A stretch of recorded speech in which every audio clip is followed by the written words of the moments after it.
I've had breast implants twice, about 60 lip jobs, well, the collagen injections. I've had Botox, and I will have more. It's My Life guest Maxine McCarthy on her own cosmetic surgery. Physical appearance, the way you look, really matters to young people, and they're happy to spend money on it, as we'll see later. But first, here's some moments from our shows on drink, drugs and teenage mums. I go out on Thursdays usually. I'll start off with a big bottle of Mickey Finns, which is about 15–20%. I'll have all that in shots with about 1 or 2 big bottles of WKD. And then we'll move on, go into town, and I'll start drinking, you know, Twister shots. I don't like them, but they get you drunk, so I have them anywhere. And then I go to Fluid, and I have Cheeky Monkeys, which is a shot of Pernod with a bottle of Wicked. I'll have 1 or 2 of them. Then I'll go on to Icon, and it's 2 for 1 there. So I'll buy about 5 bottles, so I'll have 10. And then that's VK Ice. And I'll have Archer shots every now and then for the rest at night. When I'm getting ready, I tend to start off with 2 shots of 80% absinthe. Then I have probably 6 bottles of Orange Wickeds. And then once I do eventually go downtown, I usually I usually start off with 4 double vodka and Red Bulls. Then we move on to other clubs, and where I probably, throughout the night, I probably have another 10 bottles of alcohol pops, and the odd occasional shot, just to keep me that little bit more tipsy. Are you worried about your health at all? I'm young, so you don't need to do you? Are you worried about your health? Not really. Like Matt said, I'm young, so live it while I'm young. The view of Hinduism is that anything that makes you lose your sense of control, you shouldn't indulge in that thing. So, how do you judge what's moderate? How do you judge what's moderate? That's why Hinduism says just abstain from these kind of things. You see a lot of fat Hindus, don't you? In Judaism, there's actually this festival called Purim, where you are under an obligation to get drunk. It's like a thing that you do. You have to get drunk in order to sort of fulfill. It's called a mitzvah that you have to do.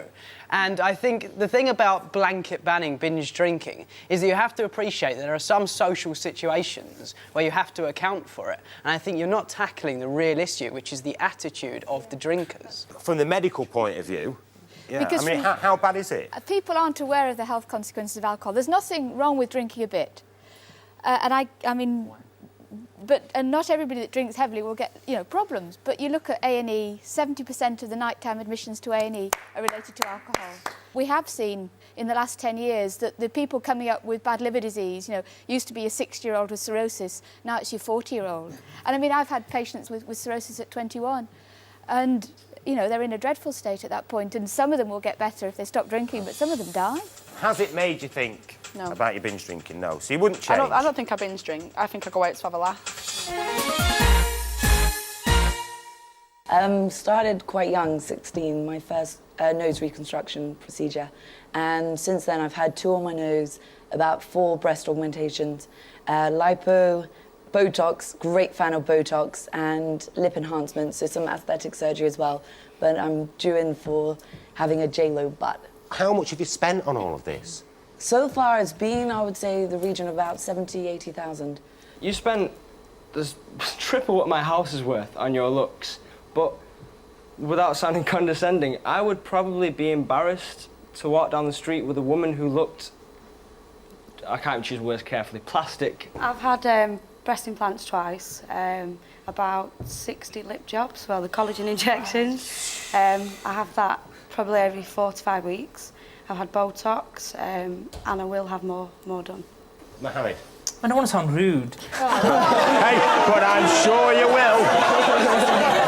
It started. Hey, listen, we know you're a fun guy, Mohammed. For all that money, isn't it supposed to make you look better? I'm not being cruel. I'm saying surely it's what's inside that counts. That's what's more important than anything. You better count on it, kid. Sorry. If we were all like God put us on the earth, no women would shave their legs, dye the hair, put makeup on, have their ears pierced, men need piercings. If we were all like God put us on, I don't know anybody who's au naturel, because every woman I know at least puts their hair up, shaves her legs. You've never seen them Germans on holiday, have you? Sorry, only kidding.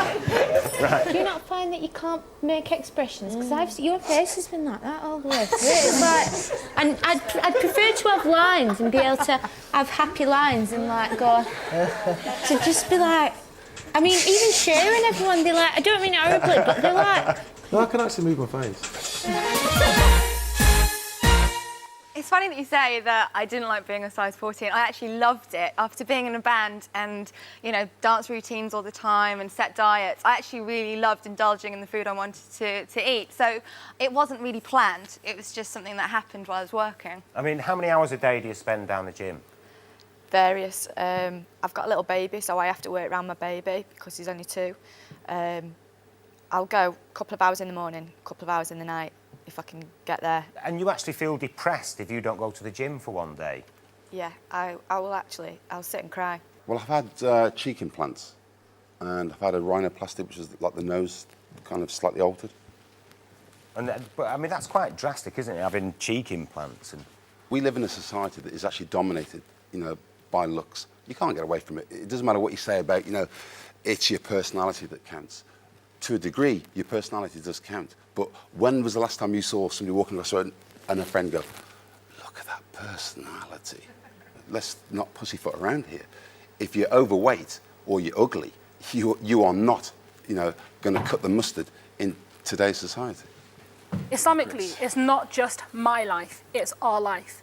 That's what the whole thing is. It's about society and it's about what effect your vanity or what your appearance has on society, and that's what's important. And I think important to Christianity, important to Judaism and a lot of religions as well. It's not just about thinking about what makes you feel good, but what the wider repercussions for society is. Terry, I think it's wrong for actual religion to go and tell people the way that they should dress and the way that they should look. Because I actually remember. I remember the example. It said that, you know, I remember when I was at university, the Muslim women, they would leave their MO homes dressed in the traditional MO clothes for, you know, the family to go and see them as leaving. But as soon as they got into university, they'd be straight in the toilets with the jeans and the T-shirts in the bag because they're wearing what they want. Started on drugs when I was 12, like cannabis at school, and then got onto ecstasy when I was 13, and then cocaine when I was 15, till I was 17, and then thought I was buying cocaine when I was bought MDMA, then sniffed that and then ended up tripping out my face. Didn't know what I was doing, sniffing lines on the roads and thinking I had little rats in my hands, and ended up taking me to hospital and then ended up in mental institution. I got introduced to ecstasy and I started to take it and I thought it was the best thing ever. It gave me confidence and I thought I was a brilliant dancer. Then I got involved in a relationship with a man that was older than myself, and he was a crack addict, and I eventually followed him and became a crack addict. And then I eventually had a breakdown and I didn't know who I was for 3 months and I was in a mental hospital, and I'm currently on medication to stabilise my mood. As a doctor, we're actually seeing, unfortunately, more people coming in through casualty and psychiatric units with the effects of what drugs can do.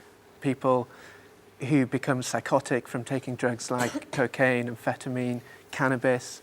Yeah, but everybody says that cannabis is okay. That's no harm. Well, I wouldn't agree with that at all. The psychiatric wards are now overfilling with people who are becoming psychotic, paranoid as a result of cannabis. OK, we'll come to you, John. Well, I was born in the East End of London, and at the age of about 10, my parents got divorced. And so I sort of made the decision, I think, not to love anymore. Because there was no love in my life, I took the painkillers to go with that, the drink, the drugs.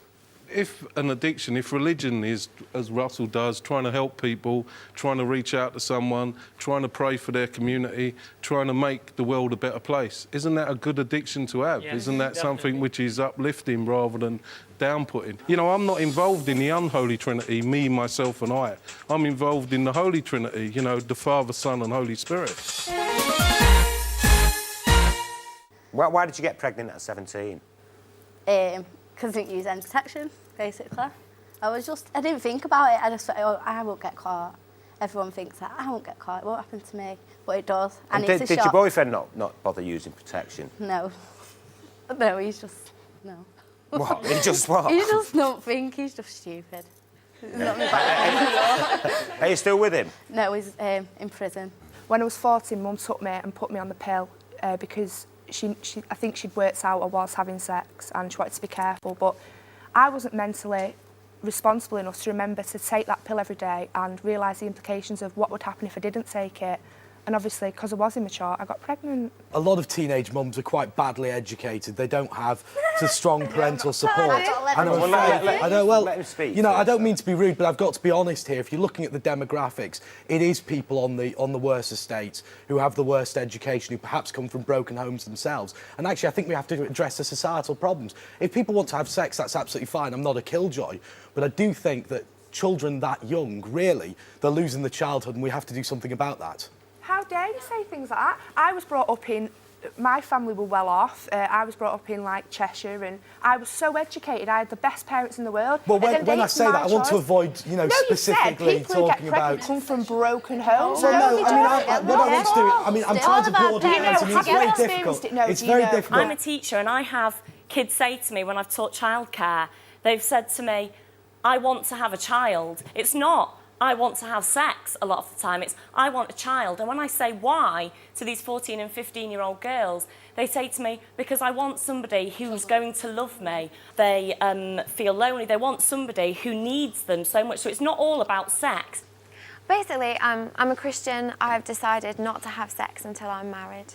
Sex to me is something that should be intimate and personal, and it is really intimate, and it should be between two people, and the right boundaries for that, in my opinion, is marriage. And I don't think you can have a relationship. You know, do you wish you'd waited, like No, Jade? no. Any regrets at all about... No, not at all.